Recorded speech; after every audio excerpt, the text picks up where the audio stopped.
Cais, fui falar com o padre Custódio, o encarregado de receber a carga. Já o conhecia por algumas vezes em que nos encontramos. Atento à responsabilidade de seu trabalho, pouca atenção ele me concedeu. Ao saber de minhas intenções, recusou de imediato o meu pedido, alegando que o material de pintura se destinava às obras sacras. Classificou minha arte de impura, dedicada à orgia dos sentidos, ao retratar as partes íntimas do corpo feminino. Para tal arte satânica, ele não cederia nenhum pingo de tinta. E virou-me as costas, deixando-me terrivelmente frustrado e revoltado, fazendo-me recordar os hipócritas da Santa Inquisição. Somente contigo, meu diário, mudo e fiel amigo que compartilha em segredo de minhas dores, é que posso desabafar esta profunda mágoa. A ira toma conta de mim. Vou buscar conforto na botija de vinho e no meu trabalho com o buril. Quero terminar aquele corpo menino e tentador, que vou talhando na macia madeira e que atenua a falta que sinto, da mais entranhada arte de meu ser. A pintura. Quero acabar o meu trabalho. Vou mostrar a esses falsos santos que a arte é divina. Afinal, se foi Deus o Criador de tudo, não são divinas as belas formas de um corpo de mulher. Preciso chamar agora a minha púbere musa, que posando languidamente desnuda, desperta em mim um sem número de sonhos a acalentarem o intenso desejo refreado. Minha doce e virginal Janaína. Ao terminar esse trecho do livro, sentindo-se inquieto com o desespero do pobre exilado, João decide não continuar a leitura. Ao virar a página, para colocar o marcador, se surpreende com o aspecto da folha seguinte. Amassada, com marcas parecendo de pingos d'água e tinta borrada em determinados pontos, destoava das anteriores bem conservadas até então.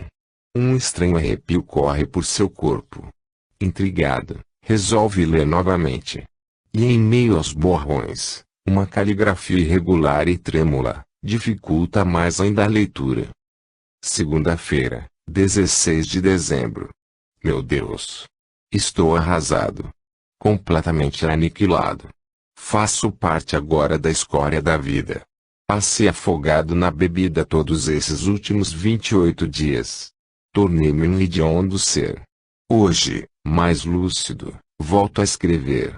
Minha mão está trêmula em minha escrita irregular. Porém me esforço, pois preciso desabafar meu tormento. Faço como uma confissão, ao meu silencioso amigo. Se Deus existe mesmo, peço a Ele que me perdoe. Que diminua a dor de meu remorso. Envergonho-me perante as minhas duas dedicadas bugras. Dedicadas, talvez não por mim, mas pelo fato de não terem para onde ir. Pois como sentir afeto por um ser tão vil como eu? Envergonho-me perante os amigos índios que, diante de meu desatino, debandaram, me abandonando. Com certeza, transformada sua amizade em ódio. Estou mais só do que nunca estive. Só, diante de minha alma envergonhada e de meu coração destroçado pelo remorso do que fiz. Como reagiriam meus pais se soubessem que o filho deles, outrora um artista refinado, de educação cristã, tão amado, se tornou um crápula assassino? Pobre de minha mãe choraria o resto de sua vida. Choro eu, tentando lavar a minha mente de meu hediondo crime. Não tenho perdão. Procuro atenuar a minha culpa, pelo estado de embriaguez em que me encontrava. Mas nada pode recuperar o que destrocei. Minha bestialidade despontou após o meu retorno do porto, no maldito dia da chegada da nau Santa Clara. Mergulhado na revolta e na dor da minha frustração, comecei a beber copo após copo, enquanto esculpia madeira. Janaína, num doce abandono sobre o catre, posava para mim. Com um sorriso tímido, me observava inocentemente enquanto eu trabalhava. Pouco me lembro do que aconteceu. A bebida foi toldando a minha mente e pensamentos confusos foram dominando-a enquanto meu bestial desejo se exacerbava. Só me recordo de ter me atirado brutalmente sobre aquele corpo de menina. Não consigo atinar o que se sucedeu. Um sono profundo encobriu minha consciência e, Horrorizado, ao despertar, senti Janaina fria e inerte ao meu lado. A minha pesada mão, como que cravada em seus meigos lábios e delicadas narinas, a sufocara. Seus olhos abertos em agonia e sua pele arroxeada denunciavam o meu hediondo crime. Meus gritos de desespero ecoaram na alvorada do dia que nascia, despertando minhas fiéis bugras, que dormiam em paz na palhoça distante de minha casa. Apavoradas com o que encontraram, fixaram em mim um olhar de incrédulo horror. Sai porta fora, qual um sonâmbulo. Corri pela trilha que leva ao povoado. Perambulei pelos arredores aguardando o despertar da vila. Quando se abriram as portas da governadoria, fui desesperado confessar meu delito ao oficial comandante. Não podia admitir o que eu fizera. Tirara brutalmente a vida de uma jovem que mal despertara para o mundo. Mas para meu espanto e desespero, ouvi sua desprezível sentença: por que tanto tumulto por causa de uma reles índia? Bugres não são gente, são meio animais que se pode domesticar. Se ainda fosse um macho, serias condenado por ter exposto a perder um braço trabalhador. Mas uma bugra. Existem centenas delas. E pouco valem para a venda e o trabalho. Chocado com tal conceito, permanecia parvalhado à sua frente. Irritado, ele apontou-me à porta da rua, mandando-me sair. Volta para a tua casa a fim de curar esta bebedeira. Se insistires, te jogarei no cárcere por vadiagem e tumulto. Completamente confuso e imerso em desespero, retornei pela trilha e me atirei sobre o mato, ao meio do caminho. Chorei até perder as forças. Apático, voltei para casa. Tinha que enfrentar o que lá deixara. Entretanto, para surpresa minha, Janaína desaparecera. Seu pai, hoje Pará, um dos bugres que trabalhava para mim, a levara em companhia dos outros dois. Foram embora. Apenas Graciara e Anjo Sara permaneceram ao meu lado. Vegetei esses 28 dias. O que será de mim agora? Acho melhor colocar um fim nesta minha sórdida existência. Angustiado com tal revelação, João, com o coração disparado, sentindo-se tonto, se atira na cama, deixando o livro caído na poltrona. Uma estranha inércia vai tomando conta de seu corpo. Entretanto, com a mente lúcida, se vê mergulhando num túnel escuro, giratório. Rostos disformes, de olhos vermelhos injetados de ódio, caretas de escárnio e trejeitos aterrorizantes, vão surgindo à sua frente e passando sobre ele. Apavorado, mentalmente pede socorro a Deus e fazendo um esforço inaudito, grita por misericórdia. Uma tênue luz começa a surgir e à medida que aumenta de intensidade, as figuras tenebrosas vão desaparecendo, sugadas pela escuridão do túnel. Até que a luz total apaga toda essa visão e seu corpo e sua mente, adquirindo equilíbrio, voltam ao normal. Muito impressionado e confuso ao mesmo tempo, ouve uma voz tranquila em seu íntimo: a energia negativa de nossos erros atrai uma falange de espíritos sem luz. Sem compreender o que se passara, ele se acomoda na cama, caindo num sono agitado, povoado de pesadelos. Após a noite mal dormida, João costuma ouvir o despertador tocar, o que ocasionou chegar atrasado ao Santo Augusto. Sendo assim, não foi possível procurar por Letícia, fato que o deixou mais deprimido ainda. Droga! Lá se vai a minha tão esperada noite, por água abaixo. Mas não posso deixar o chefão me esperando. Tão logo termina a visita aos pacientes da enfermaria, vai ligeiro ao encontro do diretor médico. Este já o aguardava junto à ambulância, que se preparava para sair. Estranhando a aparência abatida do jovem paraguaio, Mauri pergunta preocupado: o que aconteceu? Estás doente? Se estiveres, talvez seja melhor não viajar hoje e retornares à pensão. Não. Estou bem. É que passei insônia quase toda a noite. E además, estou muito curioso para conhecer a reserva. Ambos entram na caminhonete de Mauri e tomam a direção da estrada. A manhã estava ensolarada, com o céu de um azul vivo, sem nuvens, tornando a paisagem mais bela ainda e a viagem mais tranquila. Durante todo o trajeto, Mauri descreveu em detalhes a obra realizada em Iguamirim. Os índios mais antigos sentem muito ainda a falta de meus pais. Há-se muito tempo que eles faleceram. Não. Foi há poucos anos atrás, deixando muitas saudades entre eles. Meu pai foi a viga mestra desse trabalho. Tia Juraci foi a mola que impulsionou a construção física, mas meu pai foi a estrutura. A grande dedicação de ambos, auxiliados por minha mãe e minha avó Adriana, está profundamente marcada na memória de todos os habitantes dessa reserva, mas o trabalho médico também é fundamental, Dr. Mauri. E estou sabendo que não és pequeno, sim, eu reconheço. Mas talvez ele não existisse se não fosse por meus pais. E quanto a seu irmão, o Dr. Pedro? Como se desenvolve o trabalho dele?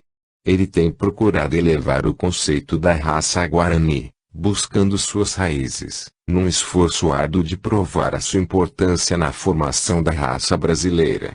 Realmente aqui no Brasil, não é valorizada a cultura Guarani. Em minha pátria, ao contrário, respeitamos muito as origens e as duas culturas se misturam com harmonia. Meu irmão luta por isso. Desde o ano anterior às comemorações dos 500 anos do descobrimento do Brasil, que Pedro vem fazendo palestras nas universidades gaúchas a esse respeito. Seu sonho é conseguir implantar em alguma delas um curso de Tupi-Guarani, à semelhança do que aconteceu na UERJ, a Universidade do Rio de Janeiro, no decorrer do ano 2000. Só que ele gostaria que tal curso fosse em caráter permanente, com o intuito de preservarmos as nossas raízes indígenas. Pero, em minha pátria, isso é comum. Nas universidades pode-se estudar corretamente a língua Guarani. É grande o número de pessoas que falam as duas línguas. Na verdade, o nosso idioma tiene muitas palavras indígenas. Não é um castelhano puro. Conversaram tanto que não sentiram o tempo passar. Quando já estavam chegando na reserva, João, ainda indeciso, resolve falar sobre o livro vermelho. Depois do enterro de Guarabira, Dr. Mauri, antes de voltarmos para a Trilha das Palmeiras, gostaria que pudéssemos ficar a solos em algum lugar deserto, para mostrar-lhe o diário espanhol. E eu o trouxe comigo. Mauri, que por discrição não tocara nesse assunto, concorda prontamente. Será ótimo, João. Estou realmente curioso para ver essa relíquia e percebendo uma certa apreensão na voz do jovem colega, procura tranquilizá-lo, mas não te preocupes, que manterei segredo acerca desse assunto. Aliviado com tal promessa, João volta sua atenção para a reserva, exclamando admirado, incrível. És bem maior do que eu esperava. Gostaria de percorrê-la por inteiro, pois será um prazer para mim.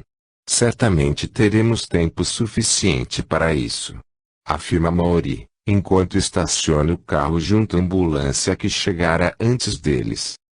O administrador da reserva, Pablo Momorambi, o padre Honório e o pajé Poguazu, juntamente com alguns amigos mais chegados, os aguardavam. Com sincera satisfação, se cumprimentam, enquanto Mauri faz as apresentações do visitante. Esse é o mais novo colega do corpo médico do Hospital Santo Augusto. Dr. João Quevedo. É natural do Paraguai, portanto um irmão nosso, de sangue guarani. Recebido com simpatia, João retribuiu cumprimentos com um largo sorriso. Me prazer é muito grande por estar aqui com ustedes e conhecer essa famosa reserva Iguamirim. Em seguida, o grupo se dirige para a Casa das Cerimônias, localizada no centro da praça principal. O PI, como esta é chamada na língua indígena, é uma construção feita com trançado de taquara preenchido de barro e telhado de sapé. Ali são realizados os casamentos, batismos, funerais, etc. No centro da sala, Sobre uma espécie de maca recoberta por uma esteira de palha, foi colocado o corpo de Guarabira, envolto em uma manta. A partir dele, como se este representasse a perna de um Y, os índios vestidos em seus trajes típicos, formaram duas fileiras enviesadas. De um lado os homens e do outro as mulheres. E sob o comando do pajé, que se posicionara frente a Guarabira, eles iniciaram a cerimônia de encomendação cantando, em tom vibrante, cânticos que representam a expressão da alma que vive para sempre. Acompanhando o ritmo, os homens, descalços e de mãos dadas, marcavam passos cadenciados à semelhança de uma marcha estacionada. Enquanto as mulheres, sob a mesma cadência, batiam no chão com varas curtas de taquara, fazendo o taquapu, o som das taquaras. Por mais de uma hora, Mauri, João e o padre Honório, acompanhados do administrador, permaneceram de pé, observando contritos essa forma ritual que se processava ininterruptamente. Ao se retirarem, foram sentar-se no lado de fora da UPI, junto aos índios do que se encontravam reunidos ao redor do fogo de chão, parte do ritual fúnebre, tomando chimarrão e fumando cachimbo. Impressionado com tal cerimônia que desconhecia, João pede mais detalhes. O ritual dura de 24 a 48 horas ininterruptas, esclarece Pablo. Tanto as mulheres, como os homens e o pajé, são substituídos sem que haja interrupção da cerimônia, mas não existe apenas um pajé. Sim. Mas à semelhança da organização sacerdotal, existem os iniciantes, que fazem a substituição do pajé, quando necessário, em momentos como esse. Porém somente ele é quem preside ao sepultamento. Bem, sem querer ser inconveniente, insiste João tanto encabulado, porém interessado em conhecer tudo, já que não será possível a nós outros permanecermos aqui todo esse tempo, poderá me dizer como é o enterro? Certamente, consente o administrador, em nosso cemitério, campo sagrado para nós, não existem tumbas. O corpo é levado diretamente à terra, numa cova rasa. Não se levam flores, nem enfeites ou lembranças. Apenas os que acompanham o sepultamento vão jogando por sobre o falecido punhados de terra, que significam o seu retorno à Mãe Terra, da qual fazemos parte. Muito interessante. No Evangelho cristão, está escrito que do pó venimos e ao pó retornaremos. Não é certo, Padre Honório? Pergunta João a este, que até então se mantivera calado, apenas ouvindo a conversa. Correto, amigo, concorda o sacerdote. Ao estudarmos as várias religiões, cristãs ou não, descobrimos que todas têm o mesmo fundamento, que o ser humano, em seu íntimo, tem consciência de que faz parte do todo. Pero, uma coisa me intriga. Usted, sendo um padre católico e trabalhando junto aos guaranis, ensinando a religião católica a eles, não faz encomendações fúnebres cristãs. Sim. A missa de sétimo dia também é sagrada para eles. E essa é a minha parte. Explica Honório com um sorriso compreensivo. Eu respeito a religião deles e as suas raízes. Não imponho a minha fé, porque acredito que Deus, sendo o único Criador do universo, também é o inspirador de todas as manifestações de fé.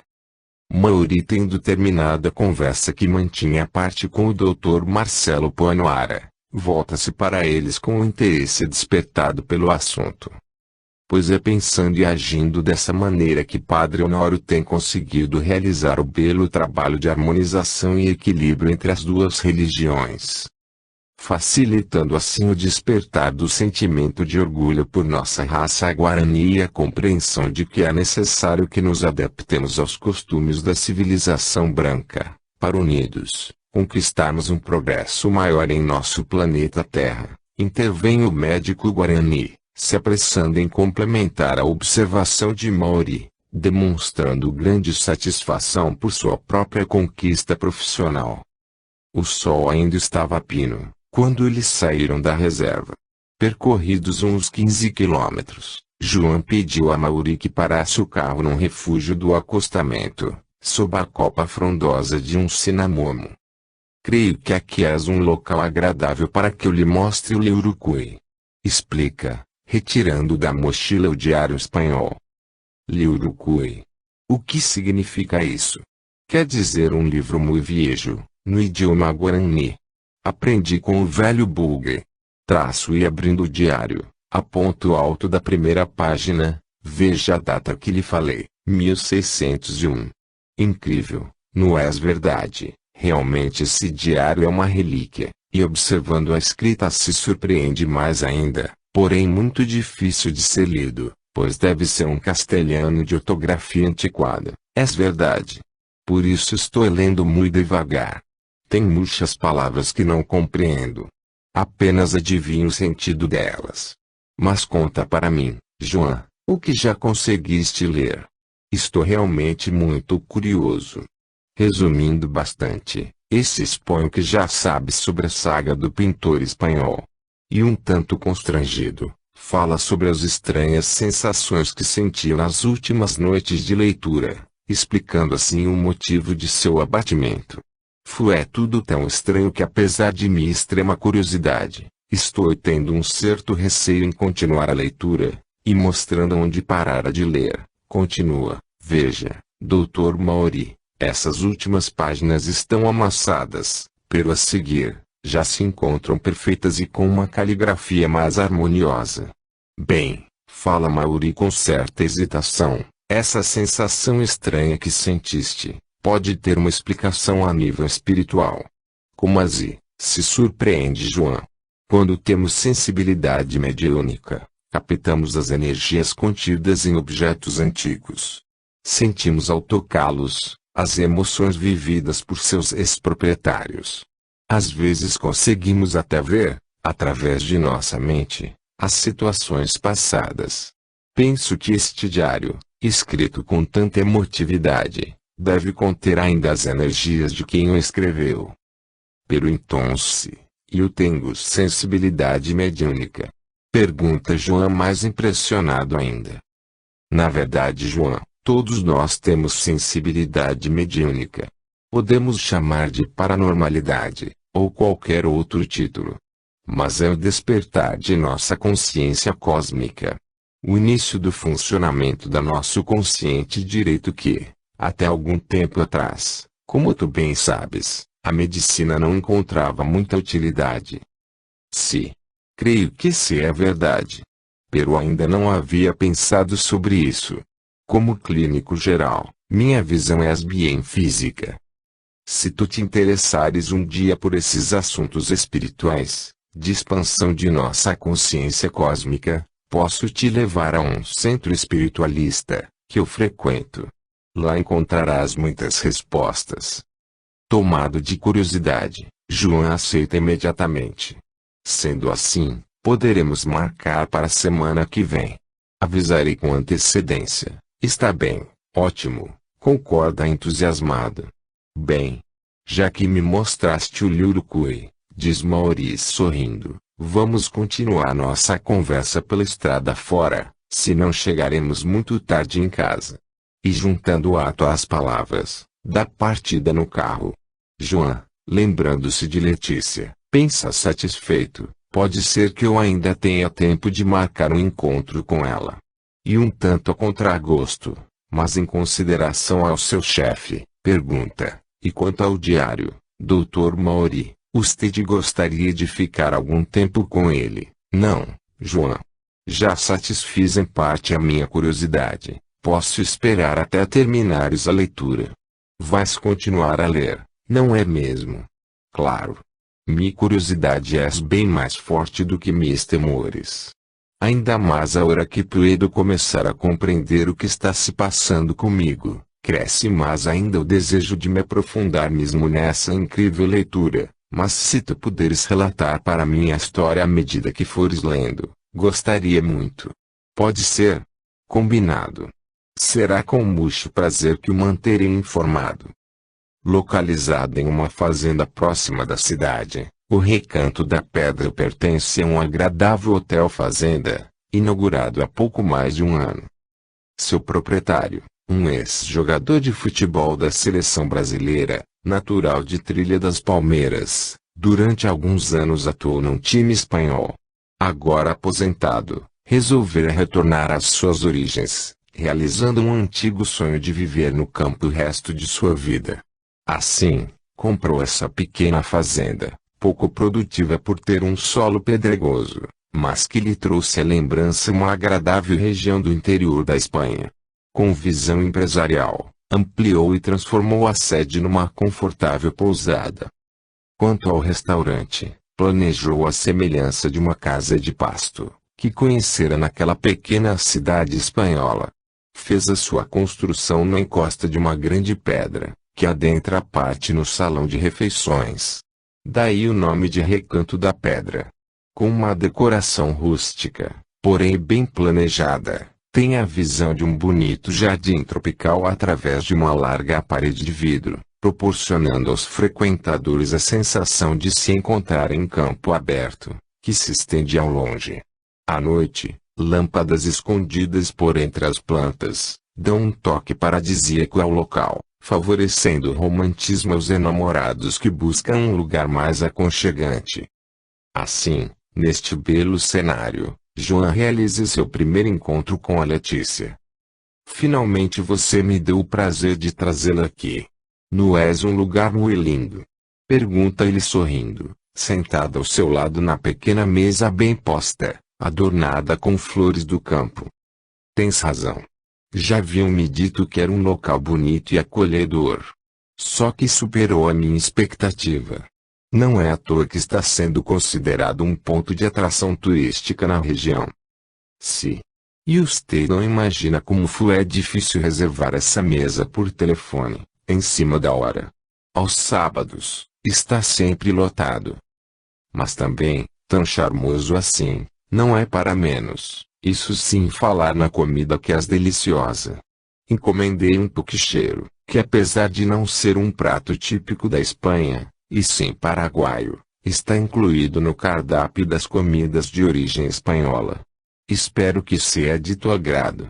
Traço e olhando Letícia com sincera admiração, comenta, estás muito linda mesmo. Que bom que pude volver da reserva a tempo de me encontrar com você. Ela sorri envaidecida, mas não querendo dar chance a uma conversa mais íntima, pergunta mostrando-se interessada, e por falar nisso, ainda não me contaste em detalhes o que achaste da reserva e dos guaranis. Bem, Letícia, gostei muito. Pero, retruca num tom cheio de charme, passando o braço por sobre seus ombros. Agora que estamos a solos nesse ambiente tão aconchegante, prefiro falar apenas de nós outros. Desvencilhando-se com elegância do seu abraço, ela finge não perceber o seu ímpeto. Veja, Joan, acho que o garçom já está trazendo a nossa comida. Estou curiosa para provar do seu puquicheiro. Disfarçando a frustração num sorriso, ele responde, então, espero que ele seja aprovado. Me quedaré satisfeito. Tão logo o garçom se retira após servir os pratos e o vinho rosé, Joan, com um olhar sedutor, erga sua taça num brinde, a nós outros. Ao início de uma bela amizade. E a noite foi pequena para o romance ardoroso que envolveu ambos. Apaixonado, Joan deixou de lado, esquecido por mais de um mês, o perturbador diário espanhol e seus planos de adquirir um computador para pesquisa via internet. Suas noites livres agora eram apenas de Letícia e os pensamentos que dominavam a sua mente eram todos para ela. Certo dia, ao término de um atendimento de emergência no pronto-socorro, Mauri, estranhando o silêncio do paraguaio, resolveu saber o que se passava com ele. Joan, faz tempo que não me contas nada sobre o pintor espanhol, e em tom de brincadeira, pergunta curioso por acaso existe nele algum segredo que não possa ser revelado. Encabulado, este se apressa em responder, em absoluto, Dr. Mauri. Trace sorrindo com um ar misterioso, esclarece, que eu ando muito ocupado. Envolvi-me com uma bela muchacha.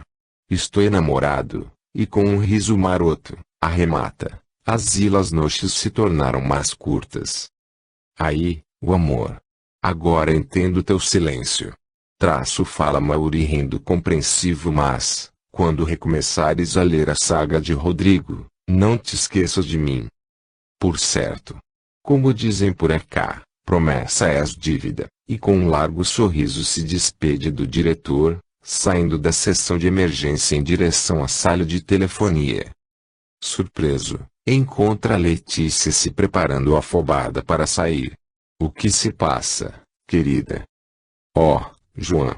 Que bom que chegaste agora. Ia te procurar. Tenho que viajar hoje mesmo para Ibirubá. Me chamaram lá de casa. Meu pai teve um derrame e está muito mal no hospital, explica com os olhos lacrimosos. Nesse caso espera um pouco. Vou pedir permissão para sair e levarei você hasta sua casa e depois na rodoviária. Olhando o ônibus se afastar levando Letícia, ele sente um vazio dentro de si. Entra no carro pensando o que fazer para preencher o tempo, novamente sozinho. A luz forte do pôr do sol ofusca-lhe a visão e a beleza daquele céu avermelhado deixa-o mais nostálgico ainda. A noite não tarda e eu preciso me ocupar com alguma coisa.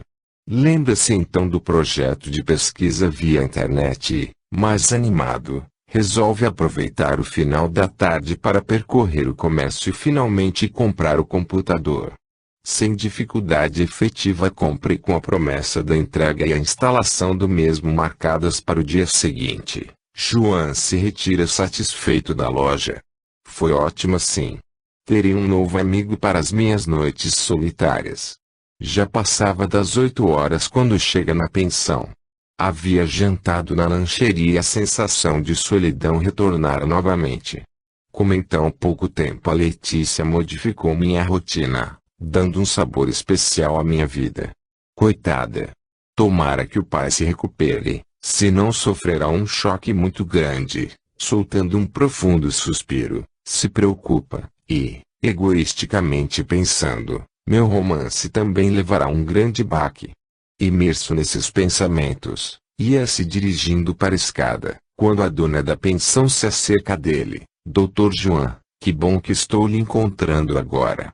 Ultimamente tem sido difícil achá-lo, e olhando de um jeito meio malicioso, sem querer deixa escapar a sua bisbilhotice, ao lhe entregar uma carta. Chegou hoje de manhã. É da sua mãe. Controlando a súbita irritação de que é cometido pelas palavras da senhoria, ele leu o remetente, confirmando: "Tiene razão, dona Clementina. És mesmo de minha madre. Obrigado." E sem sorrir sobe furioso as escadas pensando: velha metida. Qualquer dia desses ela vai querer saber aonde tenho dormido. É o cúmulo. Vejo pelo seu olhar que anda se roendo de curiosidade. Entretanto, olhando o envelope, seu coração se enche de saudade e tão logo entra no quarto, se apressa em ler a carta. Satisfeito, verifica que são boas as notícias da família. Porém, sua mãe o apanha de surpresa avisando que chegará dentro de 4 dias para passar um mês com ele. Ao mesmo tempo em que se alegra com a possibilidade de encontrá-la, pois realmente sente a sua ausência. Sente-se tolhido na sua liberdade, considerando que o momento não é dos mais oportunos. Ó céus! Justo agora que engrenei um delicioso romance, adoece o pai da Letícia e a mãe resolve vir me visitar. Que azar! Mas em seguida se arrepende, não. Coitada da mãe. Não é muito fácil para ela viajar. Se existe essa oportunidade deve aproveitá-la. Pois afinal, faz quase um ano que não nos vemos. Bem, sendo assim, tenho que dar uma trégua no meu romance. Fazer o quê? Sentindo-se insone em virtude do brusco retorno à sua rotina solitária, João retira do armário o diário espanhol.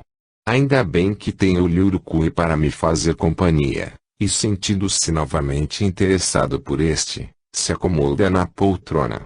Abrindo o livro na página seguinte onde interromper a leitura, se surpreende com a data, mas como?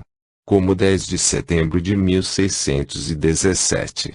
Incrível como eu não havia percebido essa data antes, e examinando minuciosamente, constata, estranho. Parece que nenhuma página foi arrancada, e com a curiosidade aguçada, começa a ler imediatamente. A escrita, numa letra firme e mais harmoniosa, facilita a leitura. 10 de setembro de 1617. A emoção toma conta de mim sempre quando assisto ao coral dos Guaranis. A maviosidade de suas vozes me comove de tal modo, que meus olhos enchem-se de lágrimas. Elas mexem com o mais profundo do meu ser. A sensibilidade artística desse povo primitivo é algo surpreendente. A facilidade com que os índios aprendem as artes plásticas deixa-me encantado. Tudo o que tenho lhes ensinado, não somente aprendem com rapidez, como aprimoram a execução. Bendita a arte que me trouxe de volta à vida. Bendito o amor que me redimiu. Olho o jovem Mainumbi, tocando com sentimento a sua flauta, e meu peito se enche de orgulho. A mistura de meu sangue latino com o Guarani, deu-lhe feições estranhas que o diferenciam dos demais. Assim como também a herança do meu talento, acrescida da sensibilidade Guarani, capacitaram-no para a arte plena. A música, o canto, a pintura, a escultura. Enfim, em tudo ele se sobressai. E eu me pergunto, por que nascer um talento desses sem ter os grandes palcos do mundo civilizado para aplaudi-lo? Como está perdidamente longe a minha pátria, que continua venerada no recôndito de minha alma. A minha família nunca mais contatada, mas sua lembrança dolorida, marcada, como a ferro em brasa, em minhas entranhas. Entretanto já me encontro afeiçoado por estas plagas. A amizade que tenho recebido aqui, me alçou do profundo fosso em que caí e me proporcionou consolo e paz no seio de uma nova família. O amor fraterno de Padre Anselmo que me tornou uma pessoa novamente respeitável. A bem dizer, mais do que fui antanho. Os demais jesuítas e os burgueses amigos. E a natureza exuberante que nos ensina a viver. Principalmente a dedicação incondicional de Graciara que me devolveu a crença no amor. Sinto-me um novo homem. Diferente do que fui, quando cidadão conceituado na minha amada Espanha, entretanto agora mais humano e amadurecido. Enxergo a vida com outros olhos. Bendigo a Deus e agradeço o destino. Durante a missa de hoje, detive-me a observar os anjos que esculpi e os afrescos que ajudei a pintar no teto da nossa bela igreja. E ao me deliciar com o coral, meu pensamento me fez retornar aos anos passados. Senti então o desejo de registrar em suas páginas, querido amigo abandonado, um resumo desses 15 anos que me transformaram. Agradeço a Graciara o não ter perdido a ti para sempre. Volto no tempo. Imerso em desespero pelo ato monstruoso que cometera, resolvi acabar com a minha miserável vida. Abandonei tudo. Deixei para trás as minhas doces companheiras no momento em que mais precisavam de mim. Hoje eu reconheço isso. Momento em que nasceriam os meus filhos, frutos de um amor egoísta, puro deleite sexual. Sem coragem de tirar a vida com minhas próprias mãos, me embrenhei mata adentro em busca da morte acidental. Busquei o perigo. Entretanto, uma estranha proteção me poupava da consequência dos riscos a que conscientemente me expunha. Vaguei perdido. Extenuado pelo cansaço e pela fome, após não sei quantos dias e noites, caí desmaiado em uma pequena clareira. Um forte alarido à minha volta e os tapas que recebi em meu rosto, me trouxeram a consciência do que estava ocorrendo ao meu redor. Abri os olhos e me deparei com um homem de feições embrutecidas, ajoelhado ao meu lado, tentando me despertar ao peso de sua calejada mão. Após algumas bofetadas explicou, numa voz rouquenha, aos companheiros que me olhavam a curta distância, que eu não estava morto, apenas desmaiado. Olhei para ele ainda tonto e num tom de comando. Ele perguntou-me intrigado, o que eu fazia ali tão só. Apesar de áspera, sua voz soou como um bálsamo aos meus ouvidos, ao ouvir a minha língua pátria. Aturdido e enfraquecido, mal respondi que estava perdido. Constatando que eu me encontrava fraco por estar faminto e não por doença, ordenou então a um mestiço de índio, que presumi ser seu criado, que me trouxesse água e alimento. Em seguida, auxiliado por outro companheiro, colocou-me sentado, encostando-me a um grande fardo, falando rispidamente: quando estiveres recuperado, conversaremos.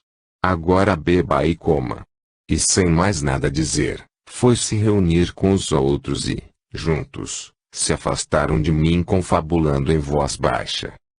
E foi assim que me envolvi com um grupo dos chamados encomendeiros, cuja missão era caçar e escravizar os índios para o cultivo da terra, em proveito dos espanhóis, sob o sistema Anacona.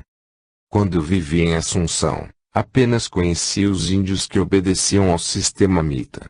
Apesar de escravizados, os homens na faixa etária dos 18 aos 50 anos, têm somente por obrigação trabalhar na lavoura por 2 meses anualmente, sem receber salário. O restante do ano eles podem viver em suas tribos, numa liberdade vigiada. Eram assim que viviam os meus amigos guaranis, que comigo trabalharam. E até hoje, pelo que sei, os padres jesuítas continuam firmes, exigindo dos senhores espanhóis o cumprimento dessa lei. Porém, naquela ocasião eu desconheci o tributo e Anacona. E foi para este que eu infelizmente passei a trabalhar com os encomendeiros. Tornei-me um deles.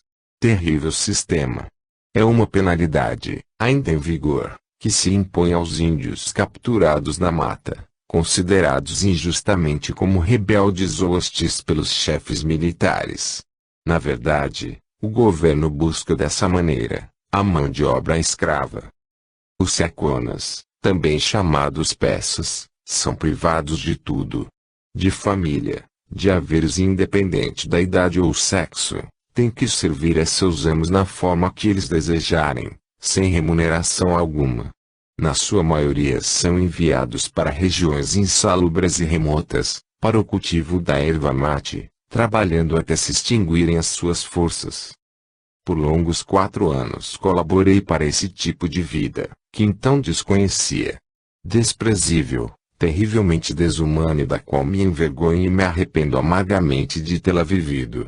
Embruteci-me, despertando uma faceta cruel de minha personalidade que eu nunca pensara possuir. Ao chegar neste ponto da leitura, João começou a se sentir mal outra vez. Súbito torpor tomou conta de seu corpo e imagens começaram a se formar em sua mente. Cenas as mais escabrosas. Índios sendo espancados e torturados defronte aos demais companheiros que, amarrados uns aos outros pelos pés e pelas mãos, não podiam reagir. Estavam sendo exemplados os que tentaram fugir do aprisionamento em que se encontravam. De repente, de espectador dessas visões, João passou a vivenciá-las. Sentia-se parte delas. Sabia que era um dos encomendeiros. Não estava torturando nem espancando, mas a tudo observava a curta distância, sem nada fazer. Não sentia pena nem horror pelo que estava acontecendo, apenas ligeira náusea envolvia seu estômago, pelo cheiro do sangue derramado. A muito custo, João soltou um grito que se misturou, em sua mente, aos gritos dos pobres guaranis torturados. Com o grito, apagaram-se as visões e foi sendo desfeito o torpor. Horrorizado, com o coração disparado pela emoção, foi aos poucos recobrando a sua normal consciência. Ainda aflito, fechou o livro que estava caído em seu colo, guardando no armário. Deitou-se para tentar dormir, querendo apagar da memória o que lera no diário e o que vira e sentia em sua mente. Mas a angústia não cedia. Pelo contrário, pensamentos contraditórios não deixavam-no descansar. Devo comentar com o Dr. Mauri o que me aconteceu. Ele se ofereceu para me levar no centro espírita. Mas será que ele não vai me achar um cara complicado? Isso pode acabar atrapalhando meu conceito profissional. Debatendo-se na cama em meio a tais sentimentos conflitantes, o sono reparador só chegou alta madrugada. No tido Santo Augusto, Mauri, auxiliado por João, tentava salvar a vida de um paciente, vítima de um acidente de carro. Uma batalha que já durava uma semana. Porém, apesar dos esforços, este não resistiu. Apesar de acreditar na continuidade da vida e compreender que todos os seres têm a sua hora de passagem, Maurice sempre se sentia deprimido ao perder um paciente. Ainda mais sendo um jovem com pouco mais de 20 anos, vítima da própria imprudência. Percebendo isso, ao saírem ambos da UTI, Joan resolveu contar, à guisa de distrair a atenção do colega, o que lhe acontecera na noite anterior. Impressionado, Mauri reiterou o convite para levá-lo ao centro espírita. E a data foi marcada para 2 dias depois. Acho que tu irás te sentir bem melhor e, quem sabe, receber alguma mensagem elucidativa. Isso seria muito bueno. Não entendi direito me sentir participante daquela visão. Não puedo imaginar-me naquela situação. Fico me perguntando por que essa leitura me hace sentir essas coisas estranhas. Creio que através da compreensão de que vivemos muitas vidas, entenderás o porquê de tudo que tem acontecido contigo. Mas, por falar na leitura, Mauri para de andar um tanto hesitante e pergunta olhando pensativo para ele, não sei se devo te fazer um pedido. Claro que tu deves negar se achares inconveniente. Mas és claro que puede hacerlo. Será uma satisfação para mim ser algo para quem tiene me ajudado tanto, responde João pressuroso. Bem, eu tenho uma sobrinha, filha de minha irmã Bianca, que mora em Porto Alegre. Ela está cursando a faculdade de letras e se especializando, além do inglês, em espanhol, e sorrindo, comenta, agora com o Mercosul, seu idioma se tornou imprescindível para nós gaúchos. Assim como o português para nós outros também, concorda João igualmente sorrindo mas, em que puedo ser útil a usted? É que a Jurana, assim se chama a minha sobrinha, interessa-se muito pelas raízes dos idiomas. E esse diário espanhol, pela data e pelo que tu me disseste, está escrito num castelhano arcaico. O que seria de grande interesse para ela. Se tu me deres permissão, a colocarei em contato contigo, quando ela vier passar um fim de semana aqui, com os pais. Apanhado de surpresa, o paraguaio sente-se inseguro, pois não era sua intenção divulgar para mais ninguém o seu Liurucuí.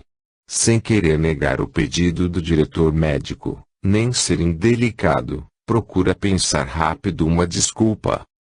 O que devo dizer? Vou concordar em me encontrar com a sobrinha somente depois que eu terminar a leitura. Isso. Assim ganho tempo. Claro. Pero, nesse instante, sentindo uma estranha e repentina taquicardia, ele vacila, enquanto um pensamento surge imediato em sua mente, e se ela for uma gatinha? Vale a pena arriscar, e sorrindo, modifica sua resposta. Quando ela virá, será um prazer para mim. Penso que dentro de uns 10 ou 15 dias. Até lá, acho que tu já terás terminado a leitura.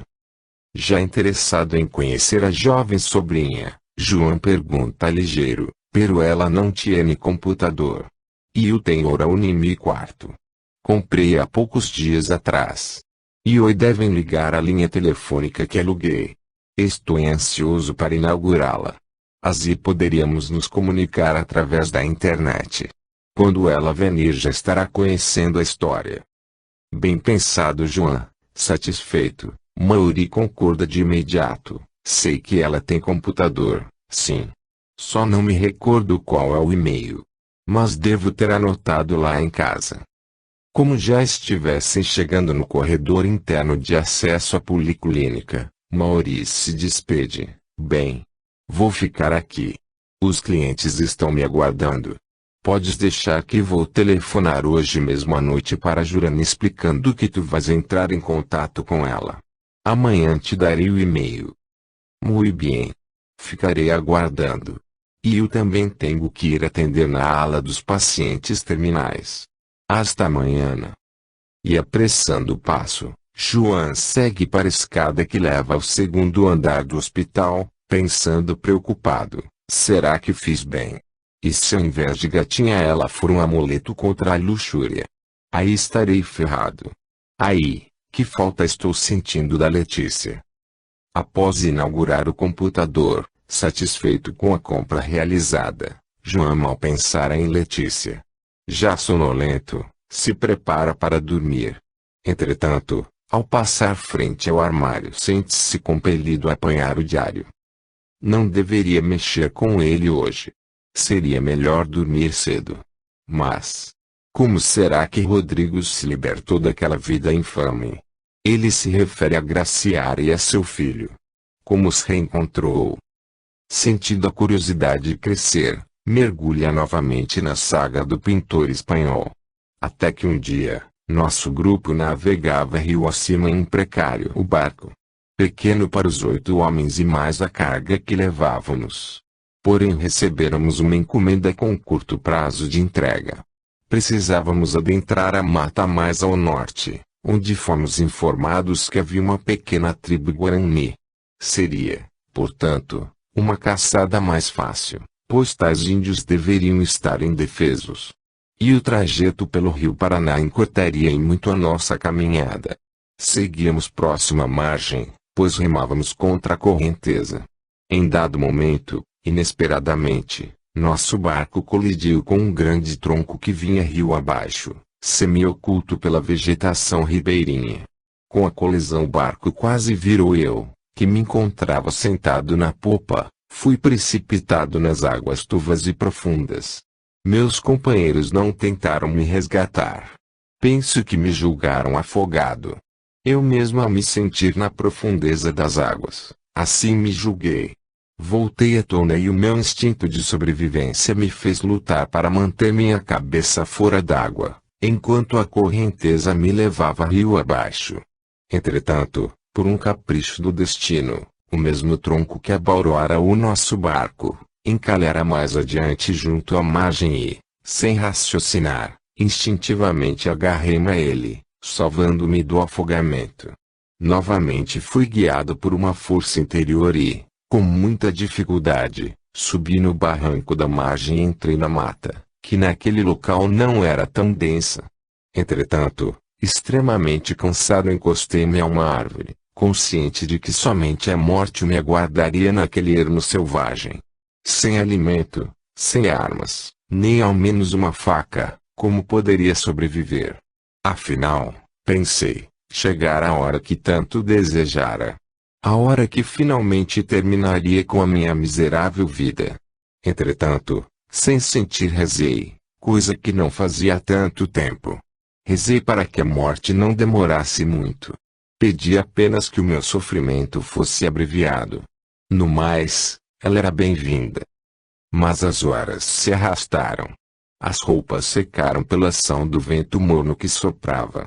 O sol começava a se pôr e a fome torturava o meu corpo que tremia de febre. Tentei dormir, ansiava pelo esquecimento de tudo. Mas teimosamente a minha vida desfilava por inteiro em minha mente. A lembrança dos meus pais, da querida família perdida, da minha tão amada Granada. Tudo infinitamente distante como num passado secular. As dedicadas amantes guaranis, como estariam? Estariam vivos os filhos que eu gerara. E o remorso roe minhas entranhas. O crime brutal que cometera contra a pequena e frágil Janaína. E os bugues que impiedosamente ajudara a escravizar e matar. Como eu caíra fundo na escala da vida. Nesse momento em que tais recordações inundavam meus pensamentos, me senti frente a frente com o Criador.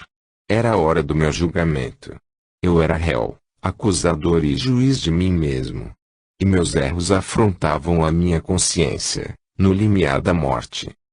Profunda lassidão foi adormecendo meus membros. Uma vertigem foi apagando as lembranças e diluindo os pensamentos.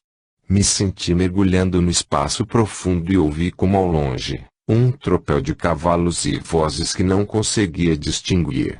É a morte que vem chegando, pensei. Está vindo me buscar. Anseio por ti. Sejas bem-vinda.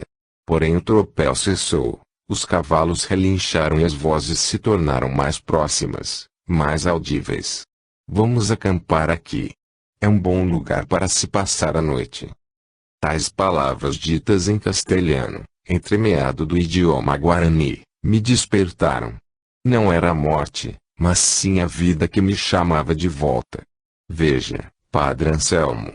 Tem um homem meio morto aqui. Gritou uma voz perto de mim, em guarani. Imediatamente um jesuíta, jovem ainda, se acercou atencioso. Colocando com suavidade a mão sobre minha testa, falou com uma voz que transmitia a paz, apesar da preocupação que demonstrava por mim. Meu Deus! Está ardendo em febre. Pobre homem! O que fazes aqui, neste abandono? Me perguntou. Reunindo as poucas forças que ainda me restavam, menti para ele que meu barco naufragara. Em seguida, entreguei-me aos seus cuidados. Sei que me acomodaram junto à fogueira. Daí em diante nada mais percebi direito. Alimentaram-me e me carregaram junto na sua caminhada, em uma rede transportada por 2 índios. Fui tratado ininterruptamente por estes. Estive num estado semiconsciente durante todo o trajeto da viagem, que levou 3 dias para chegar a seu destino. A febre começara a ceder quando lá chegamos e com os meus sentidos mais atilados, pude perceber que era uma redução que estava sendo construída. O grupo, formado pelos 2 jesuítas e os 9 índios que me acolheram, estava se transferindo de uma tribo recentemente catequizada, para auxiliar na construção dessa nova redução. E foi nesse local perdido na imensidão da mata que eu aprendi o que é amar. Joana, ao acabar de ler esse trecho, é acometido de forte emoção. Seus olhos se enchem de lágrimas e não consegue conter o pranto que brota do fundo de seu coração. Emocionado a tal ponto, novamente sem compreender o que se passava com ele, guarda o livro e procura o aconchego de sua cama. Em meio a uma gama variada de emoções, acaba por adormecer. Eu nunca assisti a uma sessão espírita. Não tenho a menor ideia do que acontece por lá. Como será? Não estou com a mínima vontade de ir. Mas como recusar um convite do chefão? Remoendo tais pensamentos, o jovem paraguaio chega na hora aprazada, defronte à casa do amor cósmico. Estacionando o carro na calçada fronteira, enxerga Mauri que já o aguardava, sentado na varanda junto à porta de entrada, conversado com um senhor de meia idade. Estou atrasado. Será que entendi mal quanto ao horário? Pergunta apreensivo, assim que se acerca dele. Não, João. Eu é que me adiantei. Queria me informar sobre qual a minha participação nas festividades da Páscoa para as crianças carentes. E levantando-se, apresenta o seu companheiro. Este é o atual presidente da nossa casa, o irmão Gonçalves Pereira. É uma satisfação, Dr. João, receber a sua visita. Talvez estranhe o nosso trabalho, que aqui é um pouco diferente do usual. Para ser sincero, Sr. Gonçalves Sil desconhece os trabalhos espiritualistas. Fui criado na religião católica, esta é a primeira vez que presenciarei um deles, e sorrindo, procura ser gentil, a bem da verdade. Estou muito curioso. Compreendo a sua curiosidade, entretanto, correspondendo ao sorriso, este responde compreensivo: se o irmão conseguir, ao invés de a tudo observar, se concentrar na energia que paira no ambiente, buscando uma interiorização, aproveitará muito mais o auxílio que veio buscar, e colocando com suavidade a mão por sobre o ombro dele, convido a entrar na sala de espera.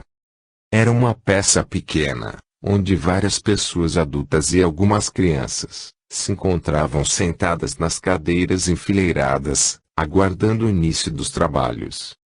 Olhando para todos, Gonçalves anuncia: irmãos, vamos entrar, já está na hora, e retirando os sapatos, coloca-os numa prateleira destinada aos mesmos, recomendando a todos que fizessem o mesmo. E gentilmente, explica aos novatos: descalços fica melhor para vocês descarregarem as suas energias. Apesar da recomendação de Gonçalves, João não contém a curiosidade e observa atentamente todo o ambiente. Na sala não muito ampla, alguns médiuns vestidos de branco estavam sentados no chão revestido por um tapete claro. Encostados às paredes e de olhos fechados, eles pareciam estar profundamente